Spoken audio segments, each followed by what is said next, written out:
ஓம் நம சிவாய. ஓம் நம சிவாய. ஓம் நம சிவாய. அன்பான சிவ அன்பர்களே, கடந்த நாட்களில் நம்ம சிவபெருமானுடைய மிகவும் பாடல் பெற்று வரலாற்று சிறப்புமிக்க ஆலயத்தை பற்றி நம்ம பார்த்துட்டு வரோம். அந்த வகையில் நம்ம இன்றைக்கி பார்க்க போகிற ஆலயம் ஒரு வரலாற்று சிறப்புமிக்க ஆலயம் தான். எப்படி சொல்கிறீங்கனாக்கா, இந்த ஆலயத்தில் திருமால் மகாவிஷ்ணு வணங்கிய ஆலயம். இந்த ஆலயம் அகத்தியர் இன்றளவும் நமக்கு காட்சியளிக்கிற ஆலயமாக வழங்கப்படுது. திருவண்ணாமலை மாரி கார்த்திகை தீபம் பரணி தீபம் ஏற்றப்படுற ஆலயம் இந்த ஆலயம். மதுரை மீனாட்சி அம்மன் இருக்காங்க இல்லையா, அவங்களுக்கு இணையாக இந்த ஆலயமும் ஒரு நம்ம இங்கே இருக்கிற இறைவி நமக்கு இருக்காங்க, நமக்கு காட்சியளிக்கிறாங்க. அவ்வளோ சிறப்பு பெற்ற ஆலயம் தான் இந்த ஆலயம். இந்த ஆலயம் எங்கே பார்த்தீங்கன்னா, கடலூர் மாவட்டம் திருமானிக்குழியில் வாமனபுரீஸ்வராவும் மாணிக்க வரதராகவும் நமக்கு இறைவன் காட்சியளிக்கிறாரு.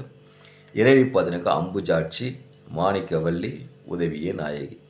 தலமரம் தலம் விருட்சம் பார்த்தீங்கன்னாக்கா கொற்கை, தீர்த்தம் சுவேத தீர்த்தம், கெடிலம் நதி, தீர்த்தம் கெடில் நதியாகவும் இருக்குது. இங்கே மூலவர் பார்த்தீங்கன்னா எப்பயுமே திரைப்பொருத்தம் மறைக்கப்பட்டிருக்கும். எப்போ எல்லா ஆலயத்துக்கு செல்லும்போது மூலவர் திறந்த மணியாக இருப்பார். அது எப்பயுமே இருக்காது. இங்கே இறைவனை வழிபடும் போது தான் திரையை விலைக்கு நமக்கு காட்சியளிப்பாங்க. ஏன்னாக்கா இங்கே இறைவன் இறைவி எப்போதும் ஒன்றா இருக்கிறதா ஒரு ஐதீகம் வழங்கப்படுது.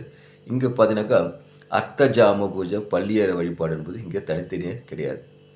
மகாவிஷ்ணு மணியாக, அதாவது பிரம்மச்சரியாக வழிபடுவதற்கு இடையூறு இல்லாமல் இருக்கிறதாக பிரம்மருத்ரன் இங்கே காவலாக நிற்கிறாரு.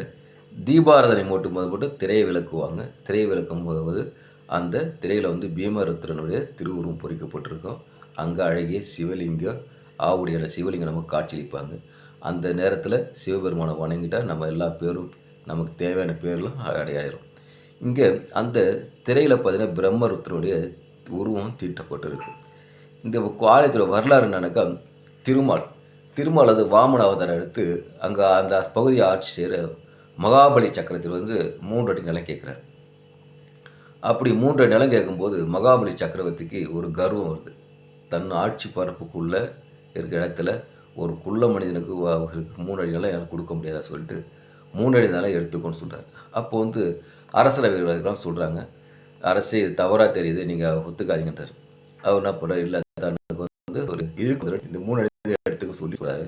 அப்படி சொல்லும்போது மகாவிஷ்ணு விஸ்வரூபம் எடுத்து முதல் அடியை ஆகாசத்துக்கும் 2வது அடி பாதாளத்துக்கும் வைக்கிறார்.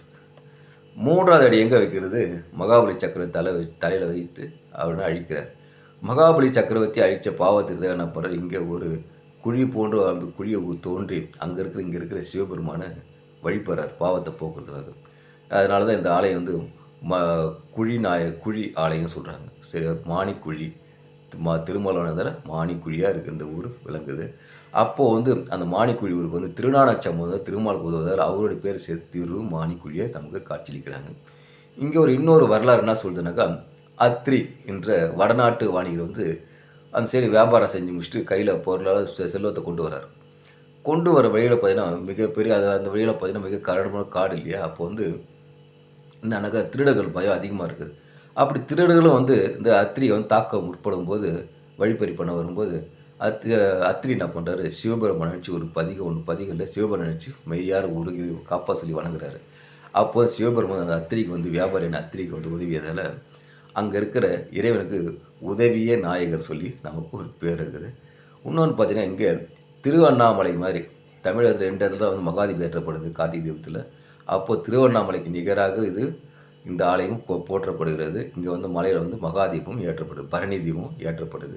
ஏன்னா இங்கே இதுவும் பார்த்தீங்கன்னா ஒரு என்ன சொல்கிறது, திருவண்ணாமலைக்கு இணையான தலம் தான். இன்னொன்று பார்த்தீங்கன்னாக்கா, இங்கே இருக்கிற ஆனந்தவள்ளி இருக்காங்க இல்லையா, அவங்க மதுரை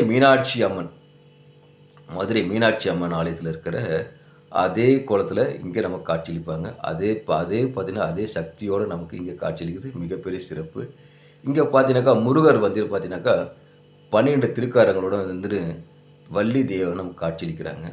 இங்கே பார்த்தீங்கன்னாக்கா தேவிக்கு அம்புஜாட்சி தேவிக்கு பார்த்தீங்கன்னா மீனாட்சி அம்மன் தனி கொடிமரம் இருக்குது.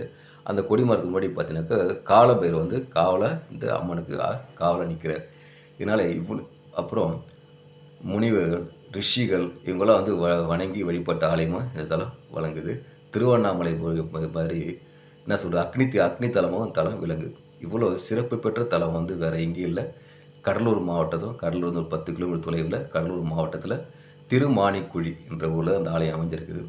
அதனால் வாய்ப்பு உருவாக்கிட்டு போயிட்டு இன்றளவும் நமக்கு காட்சியளிக்க அகத்தியர் அங்கே வந்து காட்சியளிக்கிற சொல்கிறாங்க. அதேமாதிரி திருமாலை வணங்கி வழிபாட்டு இடத்தலும் அனல்முகனாக என்றாலுமே திருவண்ணாமலைக்கு இணையான தலம். இந்த தலத்தை போய் சென்று இறைவனை வழிபட்டு எம்பெரும் ஈசன் அருள் பெற்று இன்புற்று வாழ்க. ஓம் நமச்சிவாய, ஓம் நமச்சிவாய, ஓம் நமச்சிவாய. அன்பையே விதைப்போம், அன்பையே அறுவடை செய்வோம். ஓம் நமச்சிவாய.